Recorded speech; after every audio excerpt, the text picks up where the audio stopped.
Pharmacist भर्ती को लेकर संविदा निविदा फार्मासिस्टों द्वारा शुक्रवार रात को जोधपुर के नई सड़क चौराहे पर राजीव गांधी की प्रतिमा के पास धरना प्रदर्शन कर विरोध जताया गया।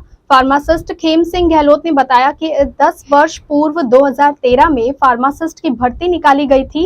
उसके बाद सरकार द्वारा कोई भर्ती नहीं निकाली गई और हर बार आश्वासन दिया जाता है कि फार्मासिस्ट भर्ती निकाली जाएगी। गहलोत ने बताया कि आगामी विधानसभा चुनाव के चलते अगले कुछ ही दिनों में फिर से आचार संहिता लग जाएगी, इसीलिए फार्मासिस्टों द्वारा विरोध प्रदर्शन कर सरकार को जगाया जा रहा है। उन्होंने बताया कि यदि आचार संहिता लगने से पहले भर्ती की घोषणा नहीं की गई तो उग्र आंदोलन किया जाएगा।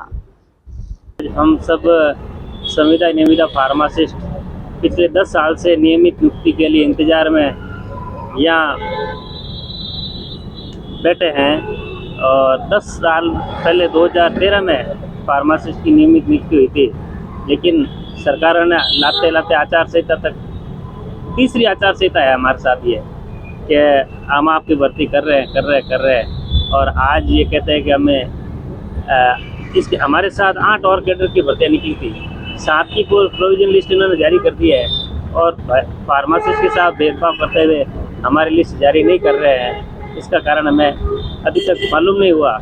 हमें अधिकारियों से बातचीत में पता चला कोई हमारी भर्ती में कोई फर्जी वर्जी करके जिनका कोई बाहरी तत्व आके अनावश्यक दस्तावेज करते हैं, तो उस वजह से हम उनको कह रहे हैं कि आप जांच करो। जब आपने डीवी कराए हुए 1.5 महीना हो गया और फार्मासिस्ट की भर्ती निकाले हुए 4 महीने हो गए और आज तक आप कह रहे हो जांच करो। हम कह रहे हैं अगर कोई गलत है 1% भी मत लो, अगर चाहे मैं भी गलत हो तो मुझे भी मत लो, लेकिन सबके साथ अन्याय नहीं करो। वो कह रहे कि एक कुछ है कि फार्मासिस्ट है जिनकी लग रही है कि यह हमें संदिग्ध है, तो संदिग्ध आप उनमें लो ही मत, उनकी रोक के परिणाम रोक के जाँच करो। 2900 बाकी जो 3000 में से 2900 को आप क्यों सजा दे रहे हो? वो कोविड काल हो, स्वाइन फ्लू हो, जितने भी खतरनाक बीमारियों से यहाँ चलती है, तो हमने उन्हीं सब में सरकार का सहयोग करते हुए सरकार की विभिन्न सरकारी योजनाओं में दवा वितरण का काम किया है।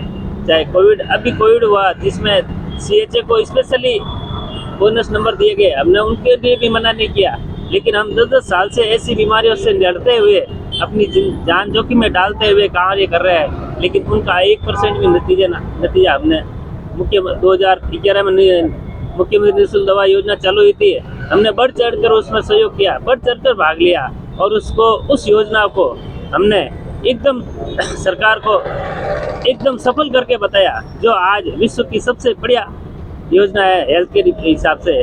तो उसके उपरांत भी बार बार कोई सरकार आती है बोनस देती है, कोई आती है कम कर देती है, तो और कोई आती तो वैकेंसी कम कर देती है, कोई आती तो इसको रोक देती है।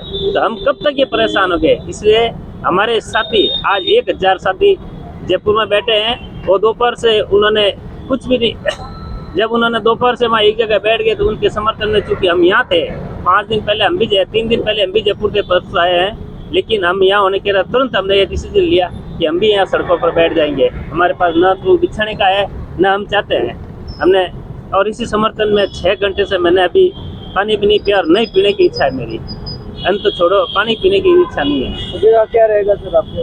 अगला हमारा यह है कि अगर आचार संहिता लगती कल, तो जब इनसे आचार संहिता पहले हमारी जारी हो जाती है तो हम सरकार का धन्यवाद ज्ञापित करेंगे, और नहीं करती है तो हम बैठे रहेंगे और इनके इंतजार करेंगे।